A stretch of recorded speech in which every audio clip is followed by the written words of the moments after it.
Crime reporters TV news હવે જોઈએ અગત્યના સમાચાર. સાણંદ વિરમગામ હાઈવે પર ચોંકાવનારી ઘટના સામે આવી છે, જ્યાં ખાડામાં ભરાયેલા પાણી પીવાથી આશરે 33 જેટલા ઘેટા બકરાના મોત નીપજ્યા હોવાનું જાણવા મળ્યું. મળતી માહિતી મુજબ વિરમગામ તરફથી સાણંદ તરફ આશરે 300 થી વધુ ઘેટા બકરાનું ટોળું ચડતા જઈ રહ્યું હતું. તે દરમિયાન વિરોચનનગર પાટી નજીક રોડ સાઈડના પાણી ભરેલા ખાડામાંથી પાણી પીતા જ આશરે 31 ઘેટા અને 2 બકરાઓના ટપોટપ મોત થયા હતા. ઘટનામાં કેટલાક પશુઓની હાલત ગંભીર બનતા સ્થાનિક લોકોમાં ભયનો માહોલ સર્જાયો હતો. તાત્કાલિક પશુ ડોક્ટરને જાણ કરવામાં આવતા તેઓ ઘટના સ્થળે પહોંચી પ્રાથમિક સારવાર આપી હતી.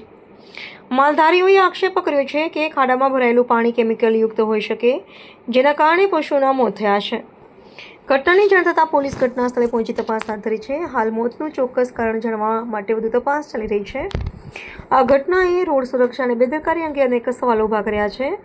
કેમેરામેન રબાની મલેક સાથે Fazal Khan Pathan, crime reporters news, Sanand, Ahmedabad. તમારું નામ શું છે કાકા?